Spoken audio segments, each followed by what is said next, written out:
Tuntuuko lantionnosto sulla jossain muualla kuin pakarassa? Tai sattuuko sulla kenties alaselkään, tai eikö sä vaan muuten löydä hyvää asentoa? Aloitetaan siitä, että otetaan kengät pois. Silloin sun voimantuotto on huomattavasti tehokkaampaa ja se liike on paljon stabiilimpi ja se on helpompi suorittaa. Jos sä et tykkää treenaa ilman kenkiä, niin katso, että sulla on sellaiset kengät, missä on mahdollisimman tasainen ja kova pohja. Asetu istumaan tähän steppilaudan eteen tai penkin eteen. Kato niin, että toi reuna olisi suurin piirtein siinä sun lapaluun alareunassa. Se on vähän yksilöllistä, missä on sulle paras kohta, joten testaamalla löytyy, mutta suurin piirtein siinä lapaluun alareunassa.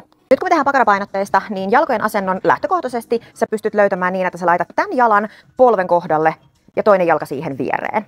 Kato, että tanko on keskellä lantio ja kato myös, että tämä pehmuste on keskellä tankoa, niin silloin se on tasapainossa se liike. Ota tukeva asento käsillä, liuka rintaan, pieni paine tuonne pakaraan ja sieltä lähdetään puristamaan pakaralla lantiota suoraksi. Ja tähän nyt vinkki, jotta sä saat sen tuntuman sinne pakaraan, niin ajattele, että sä käännät ikään kuin hännän koipien väliin. Eli täältä. Ajattele, että sun painopiste jakautuu tasaisesti jalkapohjalla.